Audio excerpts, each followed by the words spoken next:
Jesus Christ, this whole Caleb show bullshit is already making me want to punch a wall. Some dipshit interviewing Shane Gillis. Sponsored by Stacker 2, like this is some goddamn high-performance event? Where the hell are the women, huh? Oh, all my shows are for dudes, Shane says. Yeah, figures. A sausage fest, celebrating mediocrity. How many beers does it take to enjoy this train wreck? 3? And 5 for him to even attempt comedy. 40 drinks, you say? At 40 years old? Are you kidding me? And the urinal paranoia, afraid someone's gonna look? Who the hell wants to see that? Denying the pee on the wall rumors. Classic. Now we're on to fire extinguishers and evacuation plans. Jeez, this isn't a comedy show. It's a goddamn liability convention. People walking out yelling, surprise, surprise. Planned Parenthood thrown in there. Suddenly you're interested in checking stuff out, huh? Trying to get some pussy? What a charming individual. Nosebleeds at your shows? Oh, because some guys do cocaine. That explains it all, doesn't it? Real smooth, Shane. Real smooth. Wheelchairs and guns at your shows. Just toss them in. Fucking toss them in. No, you haven't thought about any of this, have you? You just stumble around spewing whatever garbage comes to mind and people eat it up. It's goddamn baffling. This whole clown show is a testament to the dumbing down of America, where unfunny shock value passes for wit and self-awareness is a goddamn myth. And honestly, I'm pretty sure I need those 5 beers just to forget this whole conversation ever happened. So cheers to that miserable existence, and may your next show feature more fire than laughter. 75, huh? 75 years of listening to bullshit. Government killed Kennedy. You think I'm reading some goddamn conspiracy pamphlet? I'm trying to do a goddamn show here. Chardonnay? You're throwing back Chardonnay like it's goddamn prune juice.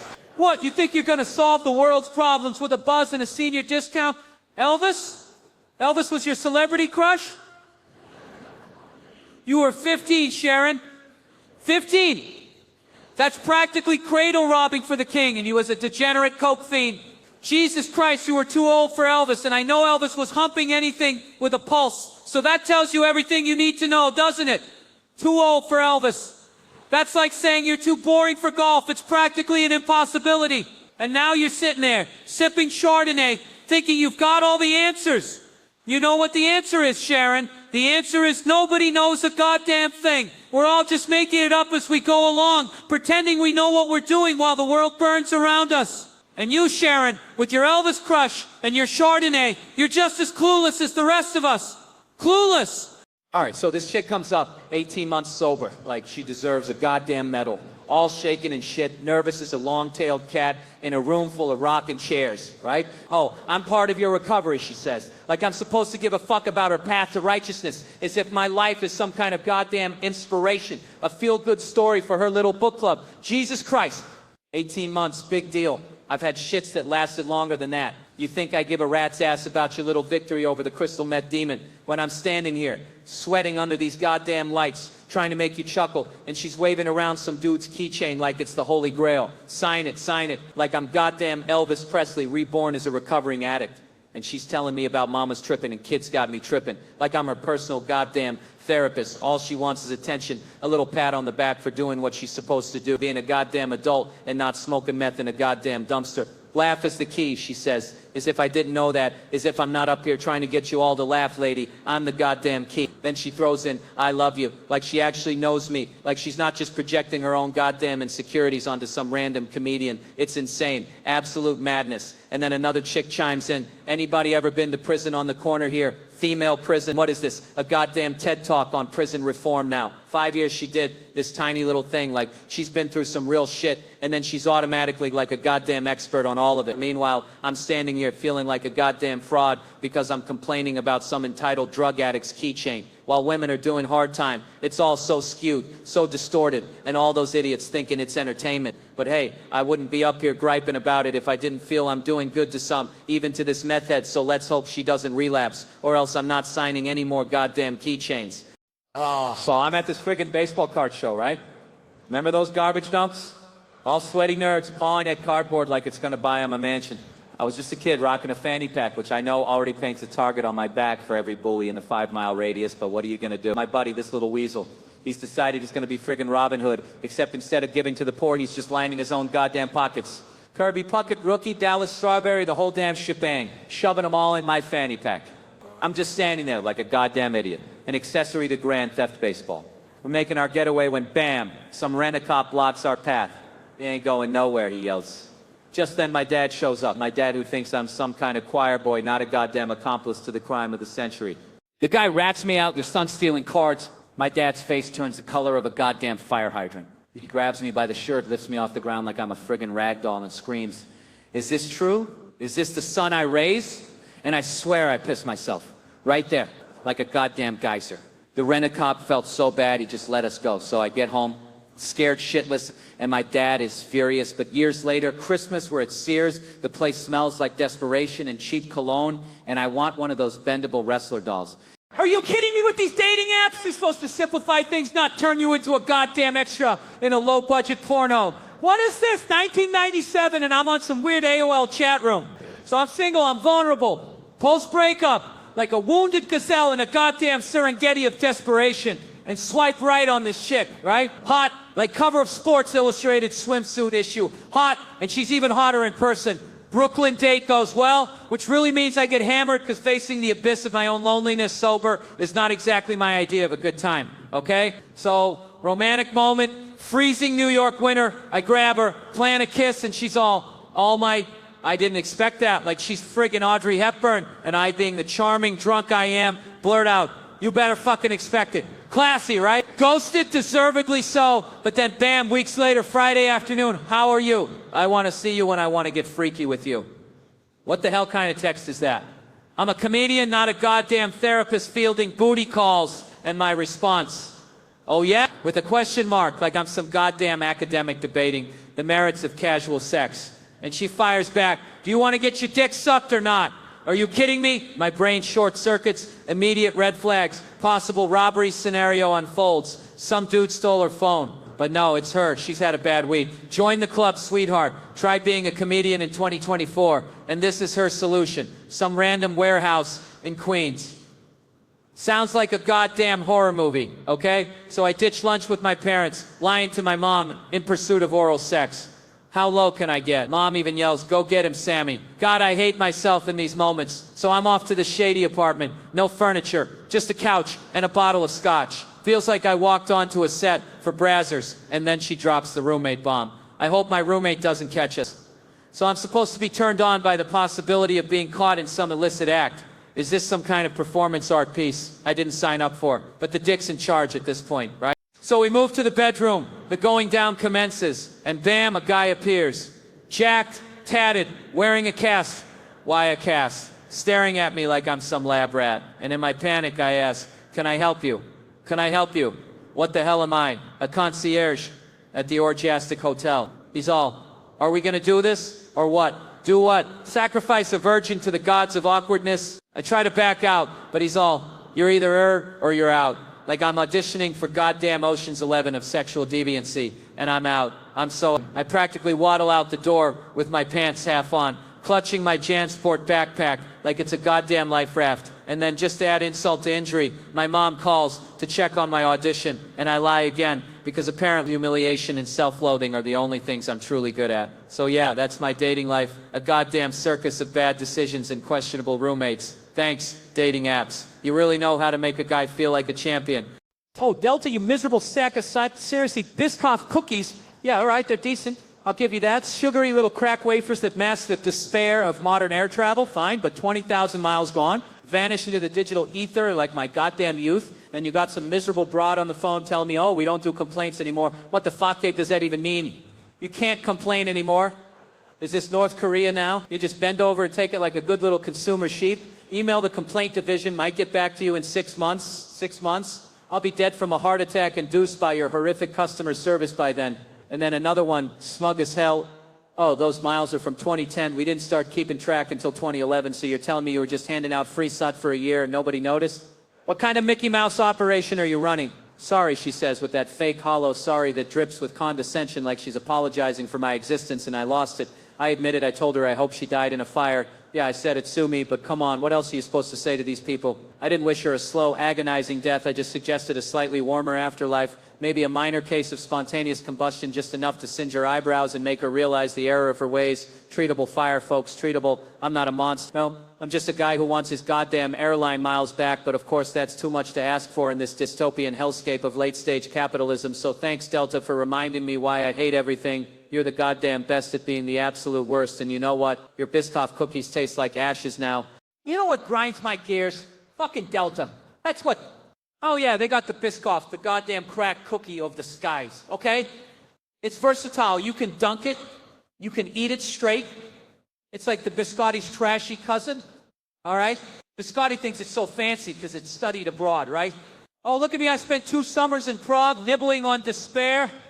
But Delta, those cheap bastards, they swiped 20,000 miles, hard-earned miles from me. I called, right? And this woman, Sarah, with an AY, because of course the most insincere bitches spell it with an AY, tells me, oh, we don't do complaints anymore. What? You don't do complaints? It's like saying the DMV doesn't do lines.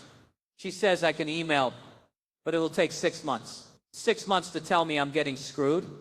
That's like telling a guy he's got crabs, but he has to wait half a year to scratch them. Then she basically tells me my mother's well, let's just say she wasn't complimenting her parenting skills, okay? I'm paraphrasing, of course, because I learned in therapy that I can say whatever I feel. I can tell my girlfriend she belongs in a padded cell as long as I preface it with I feel like it's all good. Anyway, I get transferred to this other lady, a real piece of work, who tells me my miles are from 2, and they didn't start keeping track until 20. Direct quote, folks. So basically, I'm being told I'm too stupid to understand their elaborate scam, right? I told her she was condescending, and you know what she said? She goes, who am I? That means who am I? Lady, you're the reason they need to put warning labels on staplers. So yeah, I told her I hope she died in a fire, okay? I'm not proud of it, but I'm being honest. I didn't say kill yourself in a fire, just that I hoped it happened. Maybe a treatable form of cancer, a little karmic payback, you know? Nothing too extreme. But if she does get cancer, I hope her insurance lapses in 2010. That's all I'm saying, all right? Delta, you want to treat your customers like garbage? Enjoy the sound of 1,000 middle-aged men screaming into the void, because that's your business model now, you soulless sacks of lukewarm coffee. Oh, social media, you festering pit of virtue signaling and keyboard courage. Seriously, who the hell are these people? I swear, once a year I gotta dive headfirst into the comment section just to remind myself how spectacularly stupid the average human being is. It's like my own personal idiot. Check, my goddamn Groundhog Day of dumbassery. It's not that I want to, mind you, it's just irresistible, like popping a gigantic pus-filled zit. Disgusting, but you just can't look away. Speaking of disgusting, remember that little kid, what was it, 2 years old? Got chomped by an alligator at Disney World. Tragic, right? Yeah, Comedy Central's lawyers are sweating bullets hoping I say it's tragic, so fine, it's tragic, but don't act like you weren't thinking it. Disney's already got enough nightmare fuel for a lifetime, now they're serving up appetizers. Anyway, a couple weeks go by, right, and that comedian brain starts churning, and I'm thinking, all right, it's go time to wrestle with this goddamn alligator of a topic. So I get on stage at the Cellar and I crack a joke. I said something like, I'm not saying I'm a gun nut, but if that kid was packing heat, he'd still be here. Now, it wasn't my best work, I'll admit that, but it was timely. This lady in the front row, face like she's sucking on a lemon, just goes, no, who the hell are you to tell me what I can joke about? That's like waving a red flag in front of a bull that's been mainlining Red Bull. You just guaranteed I'm gonna write this joke all the way to hell. She's lecturing me like I'm supposed to be some paragon of sensitivity. Lady, did you even see the kid's funeral on TV? No, because baby funerals aren't televised unless I get my pilot picked up. Tiny caskets, big ratings coming this fall to MTV. So I said to her, all innocent like, well, if you did see it, you'd see the mom come out, tears streaming, and say, see you later, alligator. The woman just stormed out. Husband stayed, probably thinking I'd nailed it. You know how it is. And then bam, the Comedy Cellar forwards me an email. 11 exclamation points. I counted and it's a doozy. It starts with, okay, you want blunt, I'll be blunt. You know it's about to get real when they start with the blunt talk, like they're about to perform open heart surgery with a rusty spoon. She says I'm a disgusting person because I disrespected a 2-year-old child who was murdered by the alligator at Disney.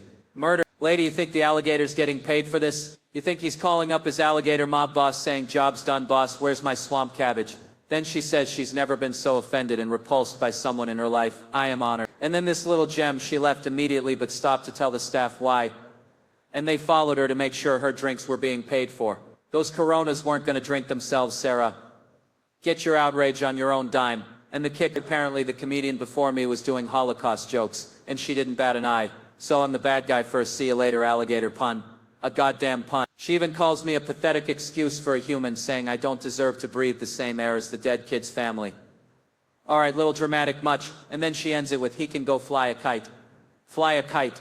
Seriously, after all that righteous indignation, you're telling me to engage in a pleasant recreational activity? That's the threat? I am terrified. This woman needs a Xanax and a one-way ticket to Cancun.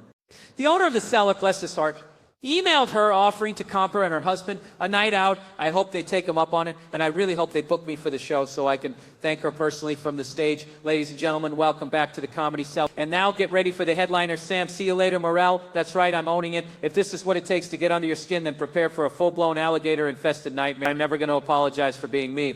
If you're that sensitive, go watch Disney movies. Oh, wait, maybe not a good idea. Oh, Jesus Christ, another goddamn certified anything walking around like there's some kind of goddamn expert, certified piece of, what the hell does that even mean? Did you go to night school for being a tool? You go to the DMV and get a certified douchebag license renewed every year? See, this is what pisses me off about this whole bullshit society. Everyone's got to have a goddamn certification for everything. You can't even take a goddamn shit without some expert telling you how to wipe your ass correctly.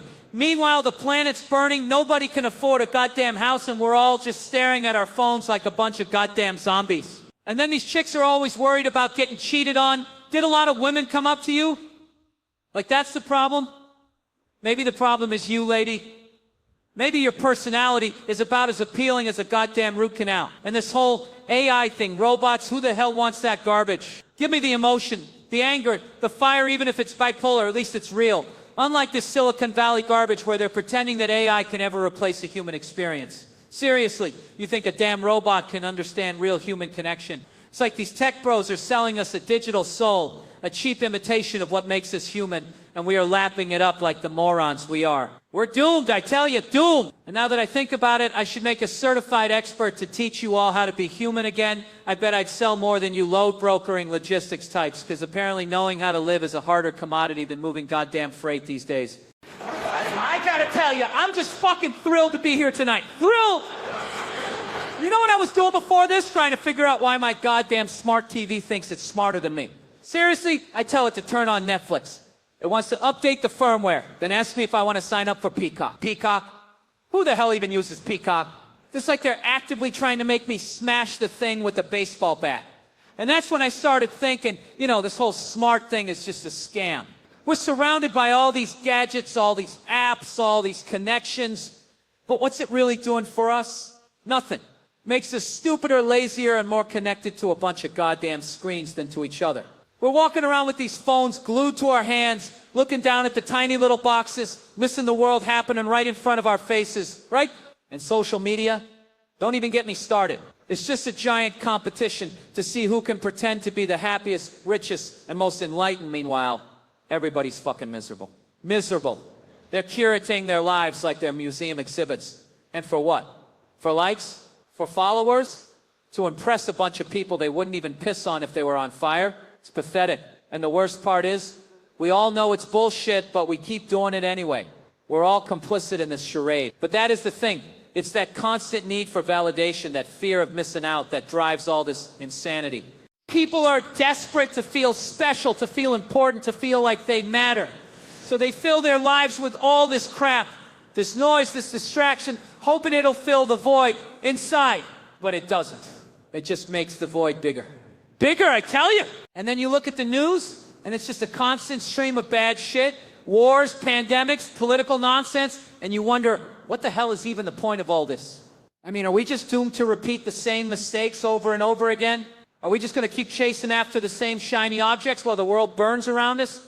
Are we all going to end up as lonely, disconnected zombies plugged into our devices and feeding our brains with digital garbage? It's enough to make you want to say, fuck it, and move to a cabin in the woods and never talk to another human being again, right? But then who would I yell at about all this crap? So fuck it, I'm staying, I'm going to keep talking, and if you don't like it, you can kiss my cynical technology-loathing ass. All right, let me tell you something. This whole tribute thing is just, it's weak, you know? Like, oh, Dale Earnhardt, what a legend. Yeah, gee, after he's dead, suddenly he's a saint.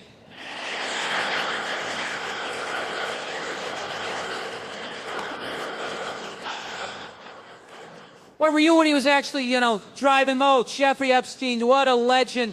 Are you out of your mind? People always conveniently forget the really important stuff, don't they? And now I'm at Comic-Con. Jesus Christ, what a clusterfuck of nerds. Moni, Myrtle, Naruto, what the hell are you talking about? Anime? Sounds like a goddamn disease. You people actually do this crap in the bedroom? Oh, Jesus, Mary, and Joseph. That's it, I'm done. I'm gonna go watch some porn. Wait, what? Evil Queen? New and improved? What is this, a goddamn toaster oven? And the comic book guy tattoos give you superpowers. Oh, yeah? Then every broad in Tampa would be Superman. Those chicks are already batshit crazy. Give them superpowers and they'll nuke the whole planet. Leg tattoos, come on. And these girls, they dress up for their boyfriends? Magneto? Batman? Are you kidding me? What is this, a goddamn kindergarten? And then the broad tells me there's gonna be a lot of tits, but you can't touch them. Oh, sweet. Just what I needed. Another reminder of my own goddamn limitations. Cosby, is that right? This is what passes for entertainment now? So, you're Wandua from Bionicle. Nobody recognized you? Well, no shit. Why would they? Get a Sharpie, for Christ's sake. And write on the loser all over yourself. Maybe then someone will give a damn. Cosplay is not consent. Nobody said it was. You paranoid weirdos. Sonic the Hedgehog. The world's fastest hedgehog. Is that why you gotta rush everything, you selfish bastard? Amy Rose gonna take a hammer to you. Good, you deserve it. John Wayne Gacy, what the hell is that supposed to be? And Hulk Hogan. Redemption Hulk Hogan. Yeah, right. Like anyone believes that garbage. He's probably gonna drop the N-word the second he thinks he can get away with it. Just watch. Make a wish for adults? With no illnesses? You're right. What's with all the discrimination? And they're telling me to dress up as Batman? Jewish Batman? With his parents still alive? And a mom? That's the most fucked up thing I've heard all day. Comic-Con, a goddamn reminder that the human race is doomed. All right, Jesus Christ, this Halloween parade, are you kidding me? With this garbage? I gotta film it. They said it'll be fun. They said, fun? What's fun about wading through a river of drunk idiots dressed as whatever the hell they pulled out of their grandma's attic? I mean, Pete Diddy, Jesus Christ, on a cracker, are we still doing that? And the sexy Jesus. Oh, I'm sorry. Is that what we're calling it now? And don't even get me started on the guys who think the Joker costume is a panty dropper. You know why the Joker's the Joker, right? Because no woman would touch him with a 10-foot pole before he fell into a vat of chemicals.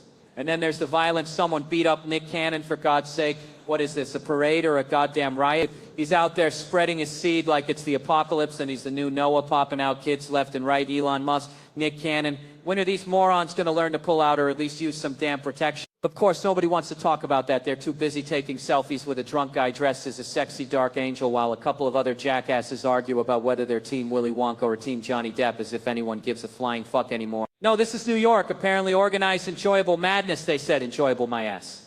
It's less movement than my bowels after a chicken parm. So yeah, you know what? I've seen enough clowns for one lifetime. And frankly, I'm starting to think most of them aren't even wearing costumes. Just let me get drunk already, and let's burn this goddamn city to the ground, because honestly, it's already halfway there. You know what grinds my gears? Fucking hypoallergenic dogs. That's what, up to that, you got people coughing up a lung around dandelions, but suddenly they need a golden doodle, because little Timmy's sensitive. Sensitive to what reality? It's a dog. It's supposed to shed, drool, and eat its own goddamn vomit. But no, we gotta breed these furry, overpriced lab experiments that look like sentient dust bunnies. Because heaven forbid a little sniffle, right? And don't even get me started on the people who dress them up. Like there's some kind of furry accessory. You think that Chihuahua appreciates the little sweater, Karen? It's a dog, not a fucking runway model. Now, where was I? Oh yeah, these pampered pooches. It's just like how we treat everything else these days. Gotta sanitize, gotta filter, gotta make sure nothing offends your precious, delicate sensibilities. You know what really offends my sensibilities? The fact that we're becoming a nation of goddamn weaklings who can't handle a little bit of reality. That's right, reality. The one where dogs shed, people get offended, and news for Christ's sake, news is often not what you think it is. And that brings me to this bullshit study I saw, this so-called scientific discovery that says if you think the news is biased, you're probably right. Like, did they really need grants and PhDs to figure that out? You telling me Captain Obvious over here just got his doctorate by confirming what every mouth-breathing moron on the internet already knows? I mean, isn't that just the problem? We're so inundated with this objective truth crap when it's all spun. It's all got an angle. So some researchers got paid to point out that different people think the same news reports are biased because they approach it with different political orientation. Like, I didn't need a think tank to tell me that.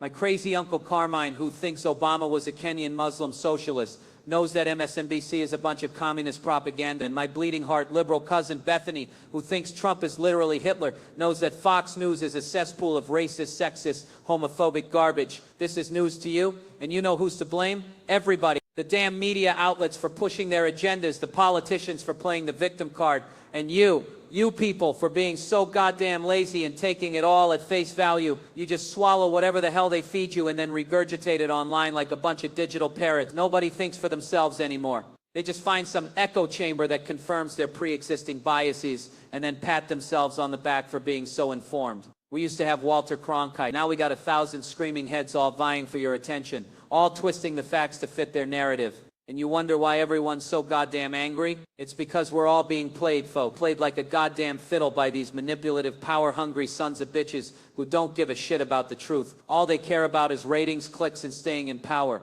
All right, what the hell is this? A goddamn open mic night for morons? I swear, I come out here to tell jokes, and I get a front row seat to the Jerry Springer show. Just because you got the cowboy hat douchebag, the special needs guy, and what, is this a goddamn Tinder convention in the back? And Murdoch, that soulless ghoul, he's just walking around like he didn't single-handedly destroy democracy, and you clowns are worried about Amber Heard. Are you kidding me? You're in Portland, for Christ's sake. I saw a dead baby joke land better than that one did. But Bill, what about the Johnny Depp trial?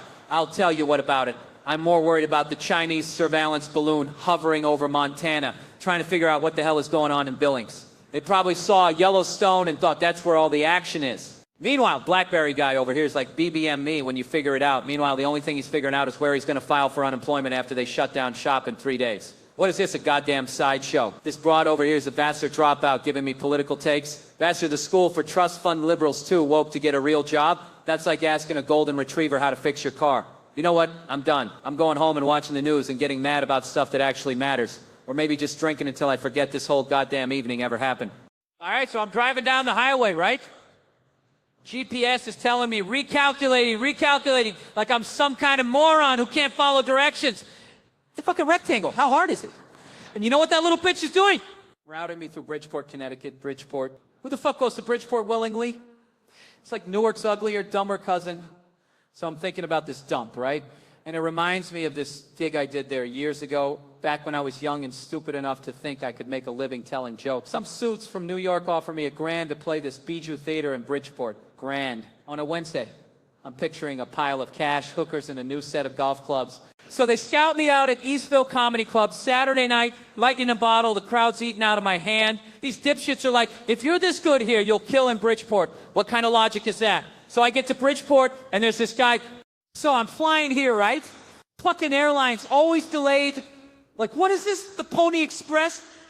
We put a man on the moon in '69, but can't get a plane off the ground on time in 20. And everyone's glued to their goddamn phones, scrolling through TikTok like their brains aren't already fried enough. Anyway, get this. I'm reading this article. Yes, I read. All right? I'm not a complete moron about ChatGPT. How some people think it's biased. Biased? What? You think a machine is going to have some kind of moral compass? It's a bunch of ones and zeros, people. It's like arguing with your toaster about politics. The article was talking about how they asked ChatGPT if the U.S. is inherently racist, and it gave this wishy-washy, politically correct answer. Then they tweaked the prompt, made it a little more aggressive, and apparently it got a little more direct. Which got me thinking, why are we even asking these things in the first place? We're outsourcing our thinking to a computer program. Are we that lazy? That stupid? We're so afraid of offending someone that we need a goddamn algorithm to tell us what to think? And then I thought about those virtue signaling corporations falling over themselves to be woke. It's all bullshit. They don't give a rat's ass about anything except their bottom line. They'll slap a rainbow on their logo 1 minute and then donate to some homophobic politician the next. It's all for show, people. Smoke and mirrors. We're living in a clown world, I swear to God. A bunch of goddamn sheep being led around by their noses by social media and corporations who couldn't care less about us. So yeah, is ChatGPT biased? I don't know, and frankly, I don't give a shit. What I do care about is that we're becoming a bunch of mindless automatons afraid to think for ourselves and ready to believe anything that's fed to us. So maybe, just maybe, instead of worrying about whether a computer program is biased, we should all try thinking for ourselves for a change. Wouldn't that be a kick in the head, huh? All right, so I'm on the subway the other day, right? The fucking subway. This metal tube hurtling through the bowels of the earth, packed with sweaty, miserable humanity. And you know what really pisses me off? Everyone's glued to their goddamn phones. Fucking zombies, I swear. Heads down, thumbs flying, completely oblivious to the world around them. Like, what the hell are you even looking at? More cat videos? Another influencer shilling some bullshit detox tea? Is your life that empty that you need to escape into the digital void every goddamn second? You can't even appreciate the sheer, unadulterated misery of riding the subway anymore. No, you gotta be plugged in, tuned out, a goddamn cog in the social media machine. And then this happens. There's this homeless dude, right? With a voice like goddamn Pavarotti. This guy is belting out arias and people are throwing money at him like he's the goddamn Pope. I mean, seriously, it was like a goddamn opera house down there. Then another homeless dude gets on. Same story, except crickets, silence, people actively avoiding eye contact. And you want to know why? Because Mr. Chicken String homeless guy didn't have a goddamn hook. No talent, no gimmick, just pure, unadulterated, soul-crushing poverty. Like in this city, even being down on your luck requires a goddamn marketing strategy. You gotta be an entrepreneur of despair. What is this, America's Got Talent for panhandlers? So you're telling me this guy Sam Morrill was on America's Got Talent. Lost to a mime? A goddamn mime? Oh, Jesus Christ, I've heard it all. What was the mime doing? A poignant interpretation of modern alienation? Miming the collapse of the goddamn American dream? Seriously, that's it? No words? You're judged by the lack of sound instead of what you do with silence? Fucking mimes. And the worst thing is he's admitting the mime deserved it. So what? This is what passes for bravery nowadays? Just admit defeat? You think anyone wants a comedian who can't even beat a fucking mime? So this young guy goes on TV, makes some money for someone else, probably gets treated like shit and thinks he is getting somewhere. So congrats, Morrill, you went on TV, didn't even win, and now you're peddling booze. Guess what? So are lots of other people, and they ain't got no TV to show for it, and some of them are mimes.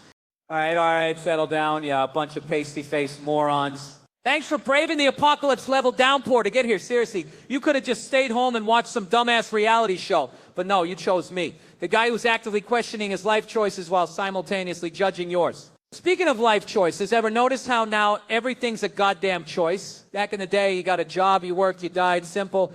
Now it's follow your passion, curate your brand, manifest your destiny. What a load of horse shit. You know what my passion is? Not working. But try telling that to the landlord when the rent's due. Anyway, this whole choice thing, it's seeped into relationships too, right? You used to meet someone, get married, have a bunch of screaming kids, then realize you hated each other. All right. Settle down. You beautiful psychopath, let me tell you, I went to CVS the other day, right? For some goddamn allergy pills because this planet hates me. And they make you sign a waiver saying you're not going to cook meth with it. What the hell is that, a suggestion box for criminals? Oh, I wasn't going to cook meth, but now that you mention it, sounds like a Tuesday. Is Big Pharma suddenly worried about their image? Like some drug lord is going to be brought down by a Walgreens clerk snitching. He sold a kilo and lied to Barbara about his birthday. Lock him up. And you know what's really twisted? Maybe if I was cooking meth, I wouldn't have allergies. Think about it. You're so busy poisoning yourself, you don't notice the pollen count. Meanwhile, some yutz is drilling his kid on dinosaurs at Starbucks. Stegosaurus this, Triceratops that. W gives a crap about dinosaurs. Has dinosaur knowledge ever saved anyone from a mugging? Quick, name 3 Jurassic herbivores. What a load of horsemen, and we should be quizzing kids on real life. Hold up a picture of a woman with slightly different hair. All right, Timmy, what's changed? Her haircut, Dad?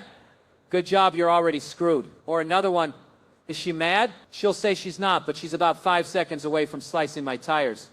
That's practical knowledge. I had a broad get pissed because I didn't cry during our breakup, but I cried during the Magic Johnson documentary. Hello? She thinks she's on par with Magic Johnson, the dude who played an NBA All-Star game with HIV. She wouldn't even give me head when she had a headache. Seriously, this is Magic Johnson we're talking about. A man who deserved a Trojan endorsement, even if he never got one. Imagine him on the box. You think about raw dogging it? Nah, I'm Magic. Thanks for the assist. Breakups should be like surprise parties, not a freaking root canal. Throw the engagement ring into a blender. That's creative. Hey, this isn't working. Blender noise. Exactly. I love my phone more than most people, and I ain't afraid to say it. I dropped that sucker in the toilet last week. Rushed it to the Apple store like it was a damn organ transplant. They said it was dead. I almost lost it. I'd rather lose a distant relative than my phone. My grandpa loved the guy, but I wasn't checking on him every 30 seconds. The phone was brand new. When your grandpa kicks the bucket, they should give you a phone upgrade. Wouldn't that be something? You want a better old dude? You wouldn't take it? Of course you would. He's just like grandpa, but he doesn't say the N-word. Sold. That's an upgrade. Does he still say Oriental? Well, we couldn't fix everything. It's the Grandpa 5, not the 5s. That's how much I love my phone. You ever get stuck listening to some bozo tell a boring story, and you can feel your hand twitching towards your phone? My phone would never bore me like that. I'm trained in YouTube videos. I know how much time is left. They should put that feature on people's faces. Tap them and see how long you gotta suffer. Oh, thank God, only 30 more seconds of this garbage. Thank you all. You've been adequately quiet. So, I'm talking to this moron online the other day, right? About relationships. Because why the hell not waste my time on strangers who think they know better than me? And this genius starts spouting off about how women are all trying to change men. Like we're some busted-ass iPhone that needs constant updating. You ever notice that goddamn little red circle with the number 1 constantly taunting you, huh? And I'm sitting there thinking, are you kidding me?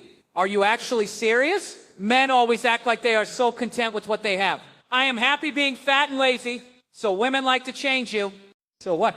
It's because deep down, you're all a bunch of overgrown children who think socks are a form of dishware, and that cleaning the shower is some sort of goddamn Herculean task. I mean, what's the alternative, huh? We just let you rot into piles of Cheeto dusts and outdated sports trivia. No! But this guy, this walking, talking human garbage disposal, is moaning about how his ex was always trying to improve him. Like he was some kind of DIY project she picked up at Home Depot saying all women are like that. Like the Billy Joel song, Just the Way You Are. The hell it is. Do you think this could come from a woman? If that song was written by a woman, it'd be called You're My Potential or Operation Fix This Slob. Because let's be honest, that's what every relationship is for women, isn't it? The years-long attempt to turn a goddamn ogre into a semi-functioning human being, only to have the ungrateful bastard complain about being fixed. Like maybe you should stop complaining and start thanking God someone's willing to put up with your smelly feet and your god-awful Star Wars figurine. And maybe, just maybe, if you actually showered once in a while, you wouldn't have to worry so much about being improved, because you wouldn't be such a goddamn disaster area in the first place, huh? So instead of whining about women wanting to improve you, maybe just try being a little less awful. All right, let me tell you, I'm already losing my goddamn mind with these virtue signaling hypersensitive clowns. They're everywhere, aren't they? You tell one joke, it's suddenly your public enemy number 1, like on fucking Pol Pot with a microphone. So I'm on the Daily Show, right? Trevor Noah, nice guy, whatever. They cut a joke of mine, a trans joke, a positive trans joke, mind you, which is apparently rarer than a sober Irishman on St. Patrick's Day, and suddenly I'm the Grand Marshal of the goddamn trans parade. People are praising me. Oh, Bill, you're one of the good ones. Yeah, hold on a second. You don't know me. Don't go digging through my back catalog. You might find some things you don't like a goddamn landfill. Then the kicker, the woman, I said, who tried to destroy my career back in 13 for telling jokes, becomes a dude, a whole damn dude. And now he's on my ass again, saying I'm a terrible person because of those ancient jokes. And my joke on the Daily Show was, well, you were a woman then. Maybe I'm a slightly different man now, too, huh? Which is goddamn brilliant, if I do say so myself. A goddamn progressive joke thrown right back in his face. But no, too much for the delicate sensibilities of the Comedy Central suits. They got to protect their precious brand. Wouldn't want to offend anybody. And it's like, are you kidding me? People can change, supposedly, but only if they change to your liking. Otherwise, you're canceled for life, right? And then Kurt Metzger, that beautiful son of a bitch, tries to help by claiming the whole damn thing was a hoax. A fake blogger we invented. Fucking genius. But no, it turns out it was a real person, a real formerly woman, now dude, with a real axe to grind. I mean, it's like a goddamn Shakespearean comedy, except nobody's laughing because everyone's too busy being offended. So, yeah, people can change, but most of the time, it just means they're gonna find a new reason to be pissed off at you, you goddamn aging piece of garbage. Oh, Jesus Christ, my place is a mess, she says. Like that's some kind of goddamn deterrent. A mess? Are you kidding me? I'm walking into a potential score, lady, not inspecting a goddamn rental property. I'm not Mr. fucking Cleanliness, okay? What am I going to do?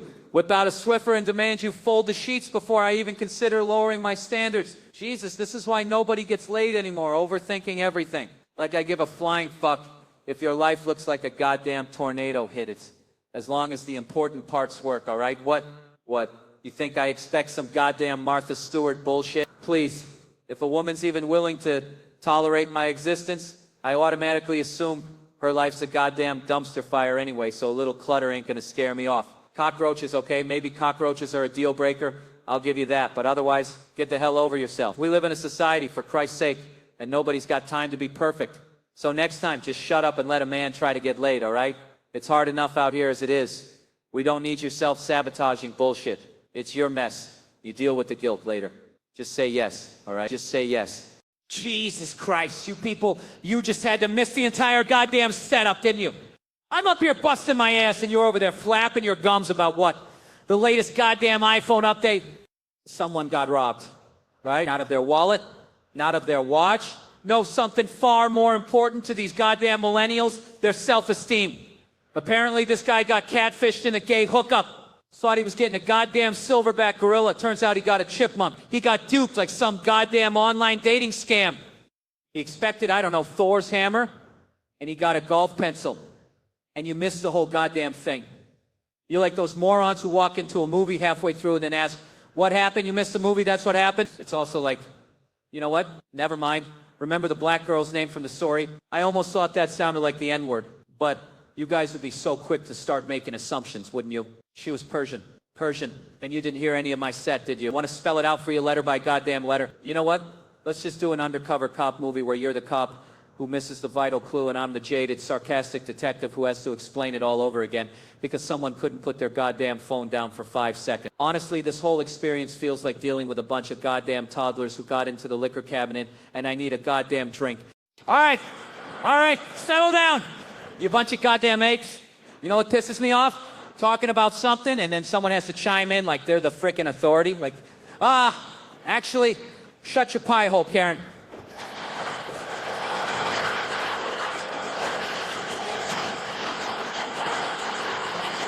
Speaking of experts, I saw this study, this pile of bullshit, that said women are better drivers. Better drivers?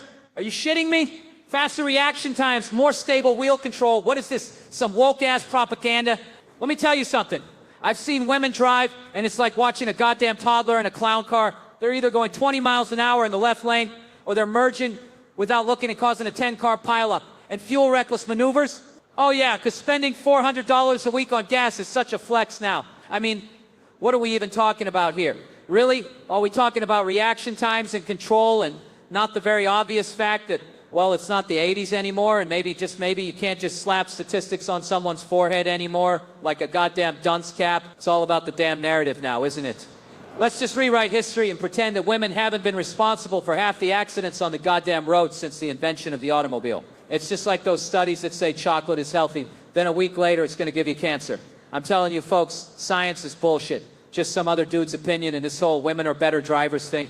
It's just another load of woke garbage designed to make us feel guilty about being men. So next time you see a lady struggling to parallel park, just remember this. She might have faster reaction times, but she's still gonna scratch your goddamn car. All right, Boston, you drunken intellectual animals. I swear to Christ, you give me a headache. You're all reading Michael Connelly while half in the bag like some twisted book club of bruised livers and overeducated opinions. And this jabroni right here, this goddamn gem tells me when I was locked up, nonchalantly, like he's ordering a goddamn cappuccino, locked up. What the hell did you do? Read too loud in a library after last call. Turns out, no, this genius gets popped for assault. And guess what started it all? Some moron quoting Nick Swartzen on the goddamn T. Nick Swartzen, are you kidding me? You're in jail because some mouth breather couldn't keep his Reno 911 quotes to himself? What is this, amateur hour at the Comedy Cellar? So this guy channeling Deputy Terry starts flinging zingers. The victim, a gay guy, thinks he's being mocked, probably accurately, let's be honest, and bam, fisticuffs. And you know what? I'm not even surprised because everyone on the goddamn T is one passive-aggressive sideways glance away from a full-blown meltdown. He threw the first punch, this guy says, like he's narrating a goddamn Shakespearean tragedy. But here's the kicker. Here's the goddamn cherry on top of this sundae of stupidity. facial reconstruction. He had to get facial reconstruction. For a Nick Swartzen quote gone wrong. Are you shitting me? Did you use his face as a goddamn speed bag? And then the victim starts reading Michael Connelly. It's a goddamn heartwarming tale of violence and literary redemption. This is the most Boston story I've ever heard. You beat a man so badly he needs plastic surgery, and then he finds solace in crime novels. This is why I drink. This is why I hate public transportation. This is why I need a goddamn vacation. And the worst part, that whole damn thing proves that bad comedy can literally break faces. Oh, New York City, what a shithole it's become, right? At Bourbon Street with taller buildings and even more entitled assholes spilling their overpriced cocktails all over the damn sidewalk. Meanwhile, I'm up on these rooftops sweating my balls off trying to be goddamn funny. And people are like, oh, the view is nice. Yeah, real nice when the sun's in my eyes. And the sound bleeds into the goddamn East River. See, these comedians with their HBO money and their pristine backdrops, scouted by location teams and lit by Hollywood pros, they got it easy. Their specials are like goddamn Ansel Adams photos, all crisp and perfect. I'm over here begging for rooftop access on Instagram. Anyone got a roof? Any roof at all? I'll bring the beer, promise, and dealing with tech nightmares. Because apparently no one's thought to install a functioning outlet on a goddamn New York rooftop. It's always, oh, the outlets don't work, or we need to start at sunset for the lighting. Like I give a flying fuck about the lighting when only 6 people have bothered to show up on time because nobody respects a free rooftop show. They treat it like a goddamn open mic night at a crack den, so I gotta start charging.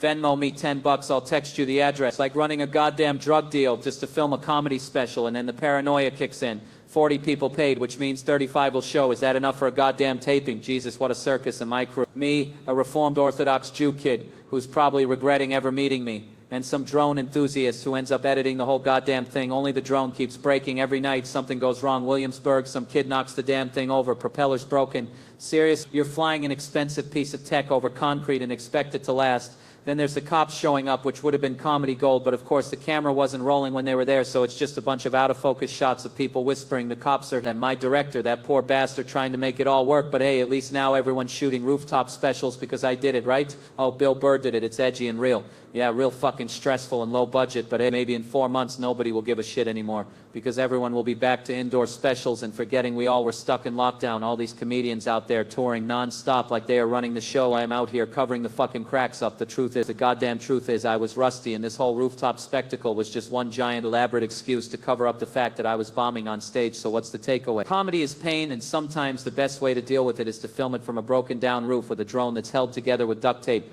Oh, this charming city, are you kidding me? Progressive. They call it going straight from moonshine to meth. That's your progress, folks. I'm from here, so I get to say it, all right? Don't even compare it to New York. That's a whole different animal. More juice, more everything. You probably don't even have juice here, do you? So quick segue. Gotta love those, right? Interviewers all, let's get out of here. No more Jew comments. Jesus Christ, am I performing at the Blue Room Comedy Club this weekend? You bet your ass I am. And what can people expect? A lot of Jew jokes, what else? I'm gonna walk out there and be like, hey everybody, I'm Jewish. And some lady's gonna go, ugh, because that's what happened last time. I said I was Jewish, and some broad said KO'd in 24. I was like, get her out of here. But no, you know what? I hooked up with her anyway. What does that say about me, huh? Didn't feel good afterwards, felt like I needed a shower and a therapist all at the same time. This is why I drink. All right, so everyone's casually dropping Molly like it's goddamn vitamin C, like we're all just popping pills at brunch now, huh? What the fuck is this world coming to? Like we're all going to be gibbering idiots thanks to this goddamn normalization of drug use. Comedians doing podcasts on Molly. Jesus Christ, it's like performance-enhancing drugs for unfunny people, huh? You know, this is what happens when you let these goddamn millennials run the show. Oh, let's all do it together like a CrossFit class? Are you kidding me? Since when did getting high become a goddamn team-building exercise? And then there's Norman, scared shitless of a little ecstasy, and hopping on the Chinatown bus like some goddamn refugee, high as a kite. Pathetic. This is what happens when you coddle people. They can't handle a goddamn thing. And Philly? Oh, Philly, don't even get me started on festering boil of a city. Blue-collar people need to do more drugs. What the fuck kind of backwards logic is that? Well, they're already addicted to opiates, let's just give them more drugs. That'll fix everything. No. You know what they need? Jobs. They need opportunity. They need a goddamn reason to wake up in the morning that isn't chasing the next high. And Kensington, oh, that's a real feel-good trip, ain't it? Driving through at 1 a.m. for funsies, huh? Like it's some goddamn safari where the main attraction is human suffering. Seriously, what kind of sick, twisted fuck does that? It's a goddamn outrage, that whole mess is. 3 hours, huh? 3 goddamn hours of this shit show? Jesus Christ, what am I doing with my life? Seriously, am I entertained or slowly dying inside? Others are dying. Up, down, left, right, gay, straight. Who gives a flying fuck? I'm just here for the goddamn chaos, I guess.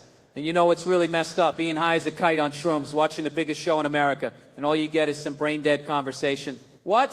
Fighting through the crypto thing? The crypto thing? I almost nodded off, you hear me? Jamie, you go. What the hell? What the? Jamie just sits there quietly like some kind of freaking Zen master. Nobody ever asks Jamie what he wants to talk about. Probably because we all assume he's secretly building a doomsday bunker or something.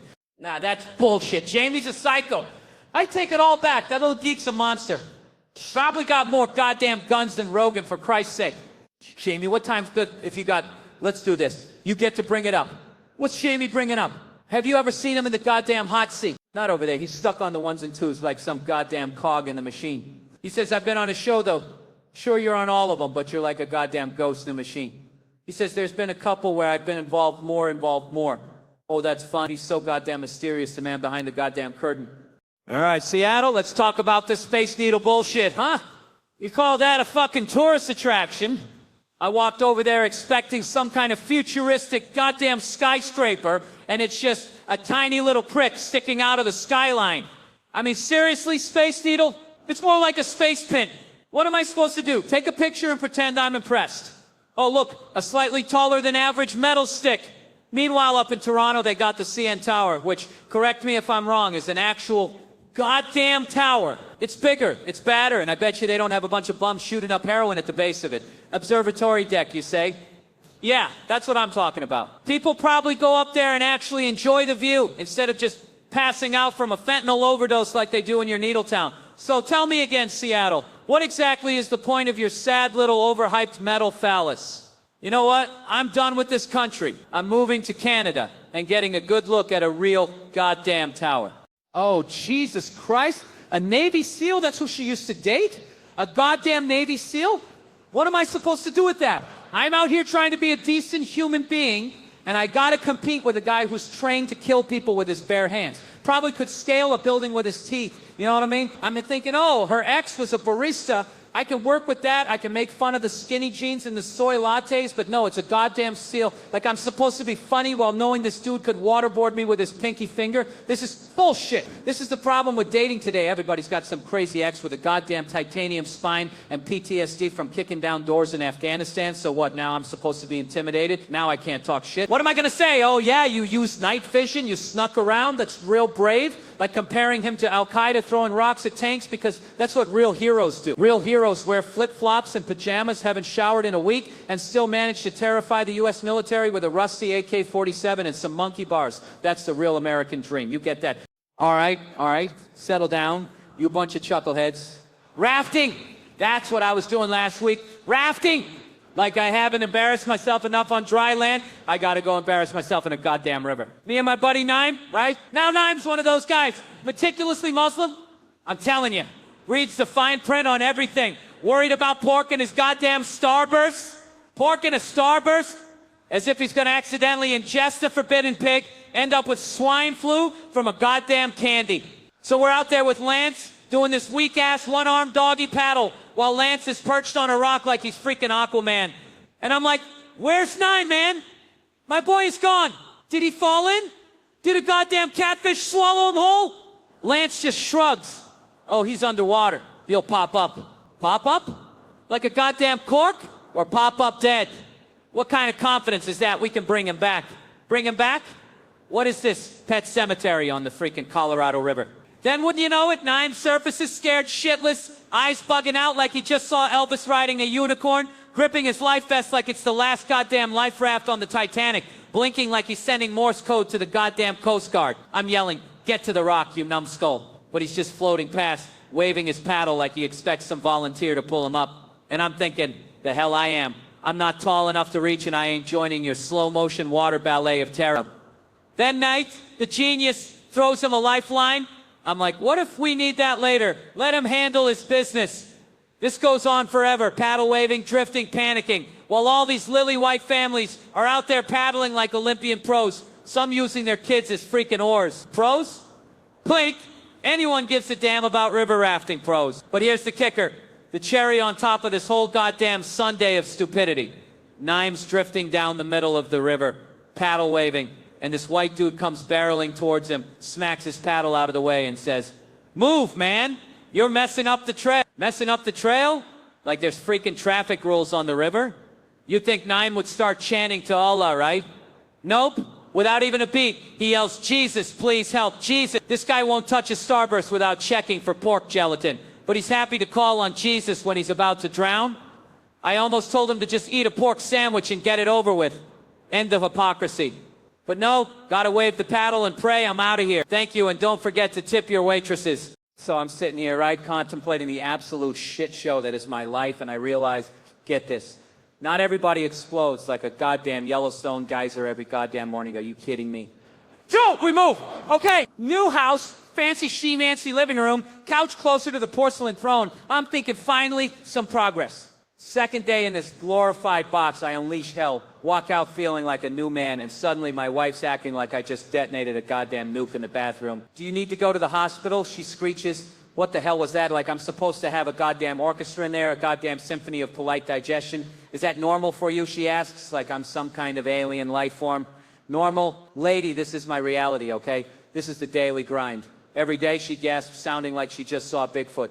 "Every day!" I yell back, "Is there blood in there?" She continues like I'm keeping tabs on the goddamn crimson tide. Maybe there is, maybe there isn't. I don't know, I'm too busy trying to survive. "Do you want me to inspect every single individual goddamn chunk like I'm a goddamn forensic scientist?" "You don't look at it," she shrieks, like I'm committing some kind of cardinal sin against the sanctity of toilet bowl observation. "Where am I supposed to look, huh?" It's everywhere. It's a Jackson Pollock painting of pure intestinal fury. And that's how I find out at the ripe old age of 34 that apparently this daily eruption isn't the norm. Are you kidding me? Is this a joke? And of course, wives, they always got to get that last goddamn jab in, right? I'm sulking on the couch, feeling like my colon is staging a hostile takeover, and she's walking out the door, right? And she just casually drops this little gem. You know, you're probably going to die. All right, settle down, you chuckleheads.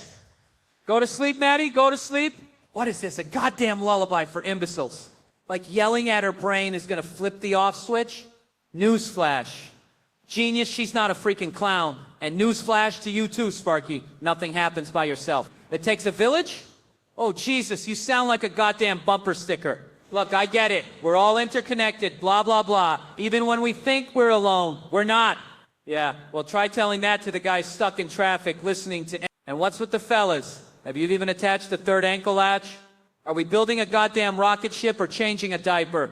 Oh, they bring such different energies. Energies? They're human beings, not goddamn crystals. And she's bluffing? What, are we suddenly poker experts analyzing babies? Get a grip, you ridiculous. They're really funny? Who decided that? You?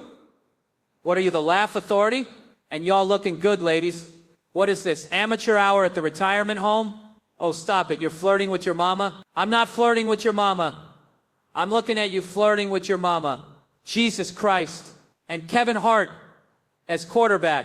We're doomed. Doomed, I tell you. It's all good vibes, good energy. You acting like a dumb mother fudger right now. Fudge? Fudge because there's a baby? Oh, spare me the fake morality. You goddamn hypocrite.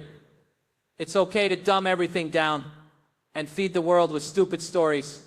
As long as a baby could be watching, right?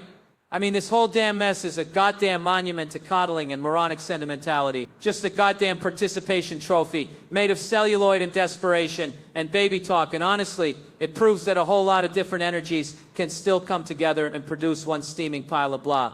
Oh, Jesus Christ, you believe this new age bullshit? Resonance my ass. We got McCusker and Gillis coming on the podcast. Big deal, right? But no, we got to drag out this hippy-dippy horse shit about some goddamn flute. A wooden flute, like we're fucking hobbits in the Shire, chilling. He says, what is this? Amateur hour at a Renaissance fair. My sezzy, bro. What in the unholy name of Gwyneth Paltrow is a sezzy? A ceremonial hash pipe? Of course it is. I prize fast cars, goddammit. What do you prize? a goddamn headache, and the smell of patchouli. High spirits, key of G minor, 42 hertz. What are you, a dog whistle? $72 moonstone. Insignia with the exact ripple that 4032 makes on water or sand. You gotta be shitting me. You're glad you're doing this to me? What am I, a goddamn punching bag for your holistic mumbo jumbo? Custom-made flute to piss off Shane? Oh, so this is a coordinated attack. Rare bird flutes. More like rare bird turds. A cleansing ceremony with smoke and Palo Santo to bring in white light. What are we, auditioning for a goddamn yoga retreat? And the flute's ready now? Ready for what, to bore me to death? Oh, it's his brother who got him into this flute nonsense. Figures. Tom, you owe me a goddamn beer and an apology.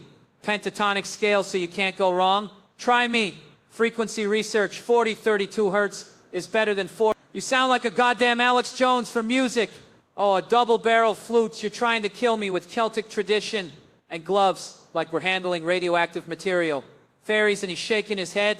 You got that right. I'm shaking my goddamn head at the idiocy of it all. Oh, but I get a gift too? 4032 hertz tuning forks? Great, now I can't even escape this crap in silence. You're impressed with his flute playing? I'm impressed he can blow into anything without choking. Celtic tradition, you say? More like a slow march into oblivion led by a bearded pied piper of pretentious bullshit. But hey, at least someone is happy.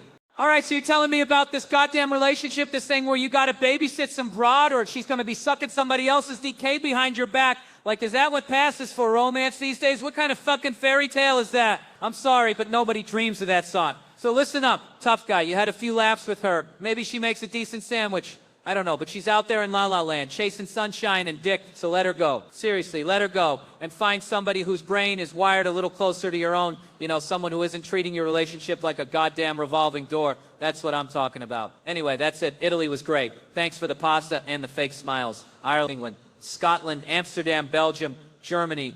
Good riddance. Those accents are killing me. I'm ready to get back to my dog Coyote O, who I haven't seen since goddamn July because I've been dodging European customs officials like the fucking plague. But I'm coming home before they cancel my goddamn visa or some other bureaucratic bullshit. All right? So if you like this little slice of angry truth and you want to toss a nickel in the hat, just go to billburr.com, click the podcast page, and hit the Amazon link before you buy your next overpriced spatula. It doesn't cost you anything extra, but I get credit for driving traffic, so either do it or don't. I don't give a fuck. And if you want to see me do my first show since this European cluster, I'm in Reno on August 27th with the absolutely fucking hilarious Todd Rex, one of the funniest motherfuckers I've ever met. The guy called a cop handsome after we got pulled over under a goddamn bridge. I almost died laughing. The guy's a genius. It's going to be tough to follow him, so get there early and give him the respect he deserves because he's every bit as funny as I'll ever fucking be, all right? That's the podcast. Go fuck yourselves. I'll talk to you on Thursday or maybe not because who knows what kind of such show this week will bring. This is 2023, folks. Chaos is the new normal.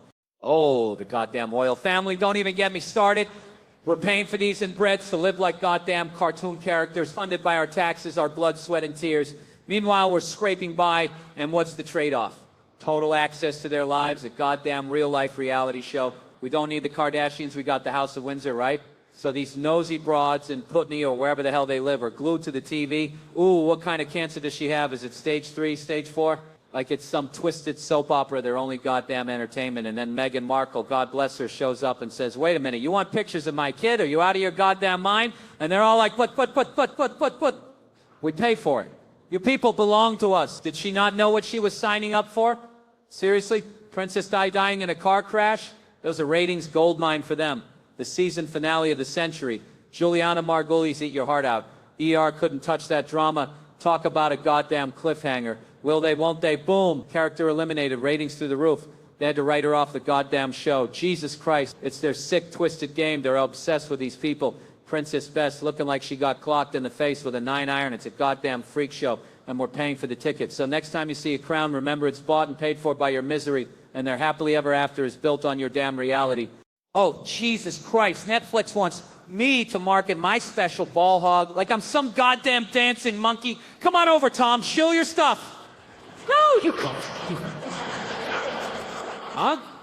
And while you're here, take a whiff of this inclusivity where anyone can piss, shit, or whatever the hell they want in the bathroom, man, woman, undecided. Who gives a flying fuck? That's Chris, glued to the screen, because apparently breaks it for pussies. Check out our B set where I record podcasts in Spanish. Something I don't see that delicate flower Dave Chappelle doing, huh?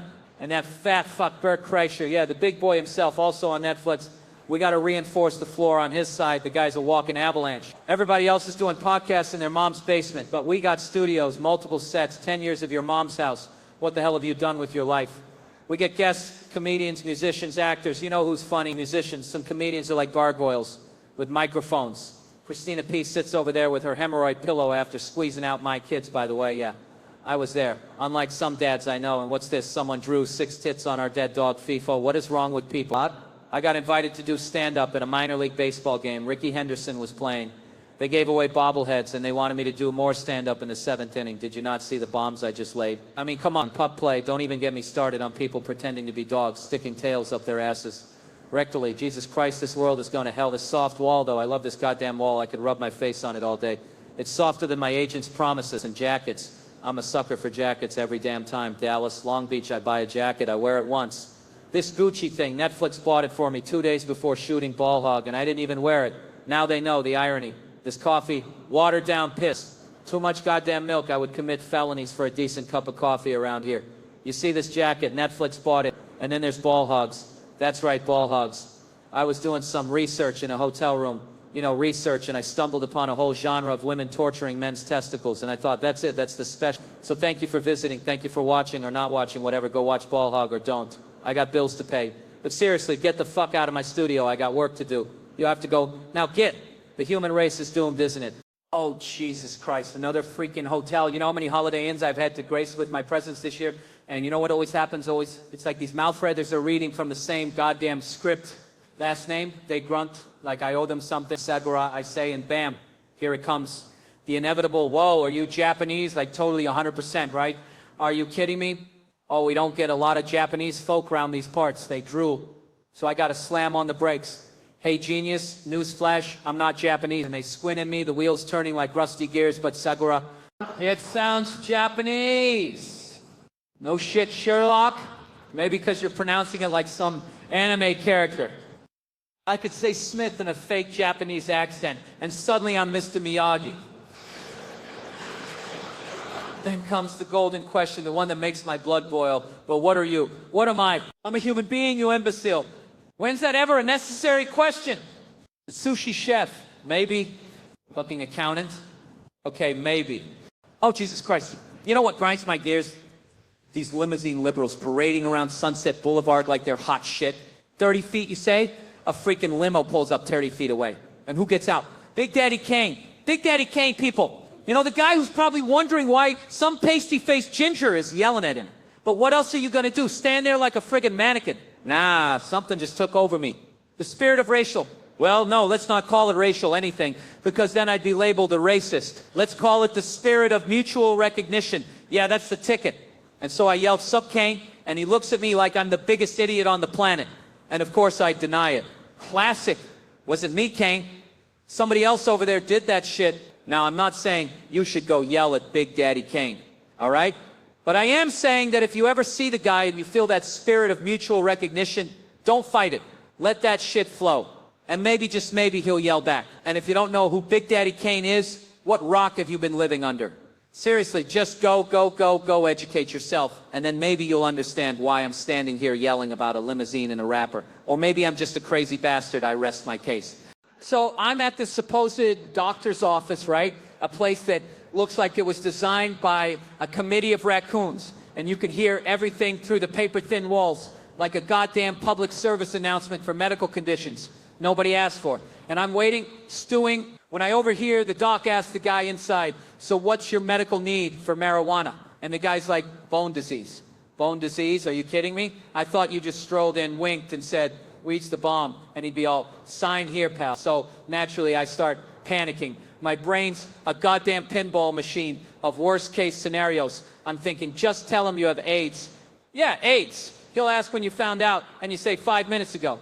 And then what? He asks for proof. Like I carry my goddamn AIDS card and my wallet next to my goddamn Blockbuster membership. No, that's too melodramatic. Dial it back.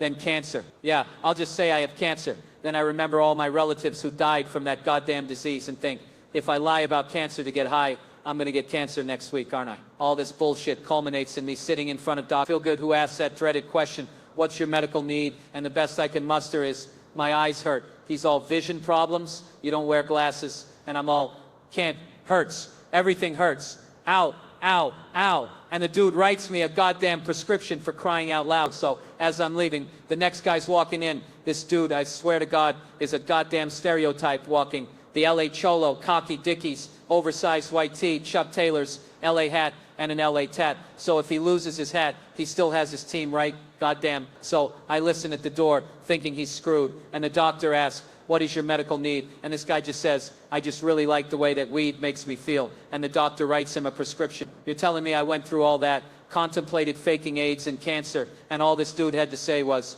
weed's awesome, so I feel sorry for the rest of the people with real sickness. At least the last guy had functional eyeballs. You're lucky you have your health, U.S.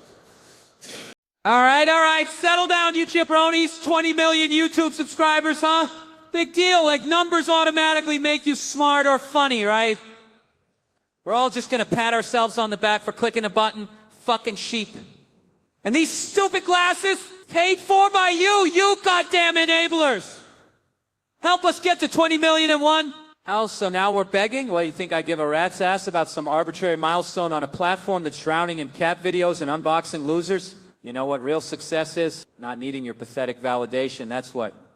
You want to see 20 million of something? How about 20 million people realizing that chasing likes is a goddamn disease, turning off their screens and going outside to experience the real world? Nah, that's too much to ask, isn't it? Easier to just mindlessly scroll and inflate some corporate bottom line. So congratulations, you're part of the problem, And you're paying for my goddamn eyewear. Now get off my lawn. All right, settle down, you bunch of morons. 20 million YouTube subscribers? Seriously, what the hell are you all watching cats playing the piano? Let me tell you something about subscribers. It's just another goddamn metric to make you feel inadequate. They tell you, oh, hit this number and you'll be happy. Happy? You know what makes me happy? A world without influencers, without virtue signaling, without, wait for it, algorithm-driven content. You think these platforms give a damn about you, but feeding you garbage designed to keep you glued to your screens, generating ad revenue while your brains rot and you sheep just gobble it up. 20 million subscribers, it's like rewarding a dog for eating its own vomit. You think a number on a screen validates your existence? That's what they want you to believe. They're harvesting your data, manipulating your emotions, and selling your eyeballs to the highest bidder. And for what? So you can watch some idiot unboxing toys or pretending to be an expert on a topic they just Googled 5 minutes ago. We're handing our collective consciousness over to these digital overlords and cheering about it. I look around this room and all I see are potential algorithms, numbers walking, just waiting for the next notification so they can feel relevant. Grow a spine, people. 20 million subscribers, it's just 20 million reasons to be even more pissed off. Wake up before you're nothing but data points and forgotten history, you goddamn digital zombies. So I'm at this goddamn juice bar, right? Fucking $12 for blended kale and sadness. And this chick's complaining someone's vaping like it's the goddamn bubonic plague. Lady, they're not shooting heroin. Relax. But it got me thinking, this whole pot thing, right? Remember those draconian laws? People ruined for a joint. Like they're fucking Pablo Escobar. You call a SWAT team because someone is vaping near some children. You want some chicken fingers or something? And the real kicker, this generation, they're gonna look at us like we're batshit crazy. Try explaining to a kid today that pigeons carried messages. They'll think you're huffing paint. Daddy, what's a pigeon? And I'm supposed to tell my kid I almost got murdered buying weed? Dad, 7-Eleven was on fire? No, dipshit, Daddy was driving 3 hours with strangers hoping they weren't axe murderers. And you know what I was buying? $20 fucking worth of ditchweed. I even bought from a guy in his solo trailer once. Not in a park, a solo goddamn trailer. The trailer equivalent of being banished to Siberia. He goes, I gotta go get it. Watch my place. There's a 357 and a shotgun. Like I'm suddenly Al Capone. This is how stupid it was. How much bullshit we went through. And now we pretend it's always been legal and good for you and organic or whatever. So just remember that next time some millennial tells you to calm down and stop yelling because you were right all along and everyone should be punished. So I moved. All right? Moved into this goddamn Stepford Wives cul-de-sac because I actually made some goddamn money. You happy? And now I'm surrounded by these goddamn, partners and VPs sipping their goddamn artisanal water like I'm supposed to give a shit. Like, ooh, is your water still or sparkling, peasant? Like, I belong here, right? I'm over here trying to figure out if they're into gut stuff or just screwing over the middle class. What's more likely? And wouldn't you know, it's some goddamn senator, and I ain't name dropping, but he's got that punchable face, the one lives right down the street. And the whole neighborhood's gossiping about this clown, and I'm just trying to get my goddamn coffee buzz going with a little morning walk, minding my own business, and who pops out? This goddamn politician. Hey, you look comedian. He says, like I'm supposed to be impressed, like I haven't heard that a million times before. Then he hits me with this gem. Where do you think the term motherfucker comes from? What? Is this a goddamn gotcha moment, Senator? Am I supposed to know the etymology of profanity for you? You think it's from people doing their own moms, he asks, and I'm thinking, Jesus Christ, this is my neighborhood. And I tell him more people do it than you'd think, probably, and this is where it gets really goddamn weird. He comes back with, how about daughter fucker? Daughter fucker. Who the hell says that? Is this some kind of secret Washington, D.C.? Perversion. I wasn't briefed on. I told this guy, if you got kinks, buddy, we can talk, but not like this, not on my goddamn walk. You creeper.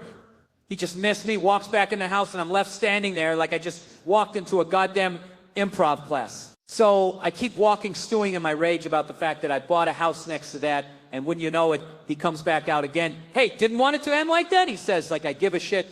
Oh, Starbucks, the goddamn weight loss industry's biggest saboteur, right? They got this national conspiracy going, a training campaign to guilt trip you into buying their overpriced pastries. Because God forbid you just want a goddamn coffee. You pull up to the drive-thru, half awake, and they hit you with, welcome to Starbucks. What kind of garbage are you going to shove down your throat today? Eat today. What the hell happened to can I help you? Now it's an interrogation. No shit. What else you want, fatty? Sausage? Why, so I can feel even worse about myself later. I hate that. I respect a good, honest, unadulterated shame. And nobody delivers that better than In-N-Out, that West Coast temple of self-loathing. If you haven't been, what the hell are you even doing with your life? Seriously, get in your damn car. Because at In-N-Out, you order your double fries, the whole shebang, and they hit you with the question that cuts right to your goddamn soul. Will you be eating in the car? Will I be eating in the car? Of course I'm eating in the car.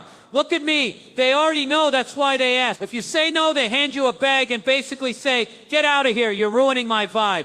But if you admit your shame, they give you that goddamn open tray like, here, eat like the animal you are, you filthy degenerate. And when half of it ends up in your lap, they just stare.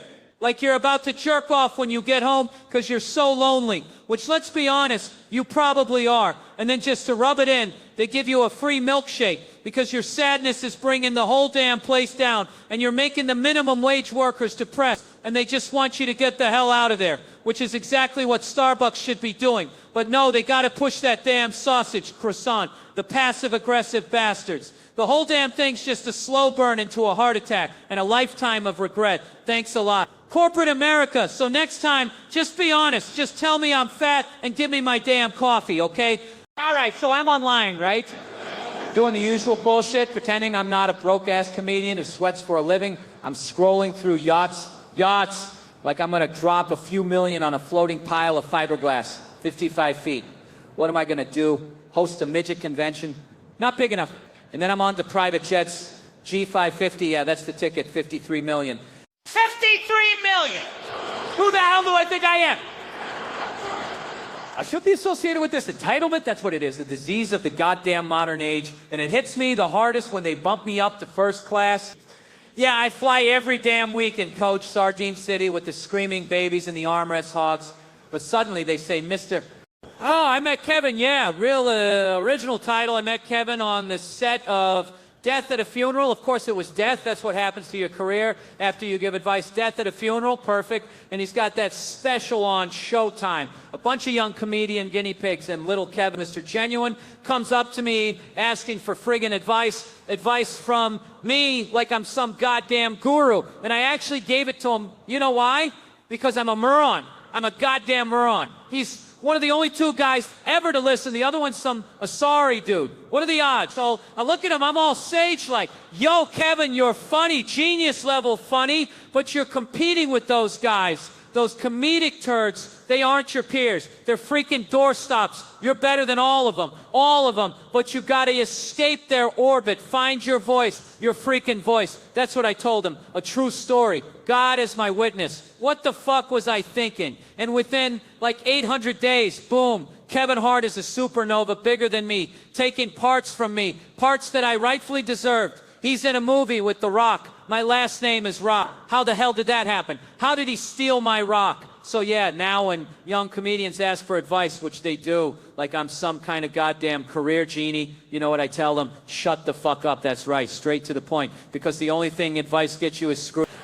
All right, so I gotta tell you, this whole influencer culture is making me lose my goddamn mind.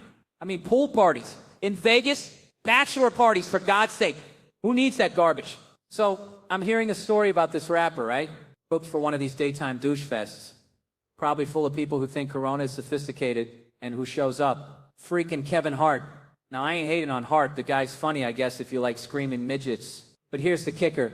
This poor sap is on stage trying to make a buck, probably thinking he's about to get discovered, laying down his rhymes, and suddenly the crowd goes wild.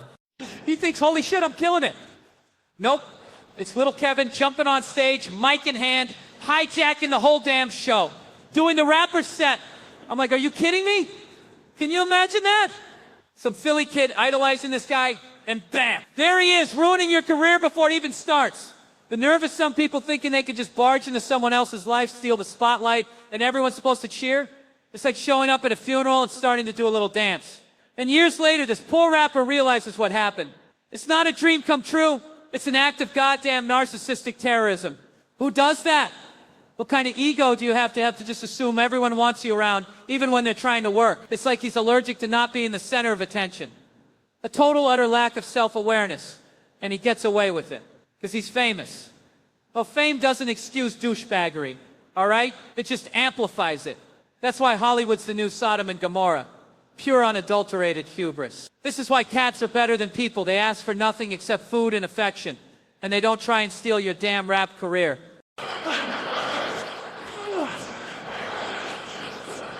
Well, so you want me to tell you why I'm never moving to LA, huh?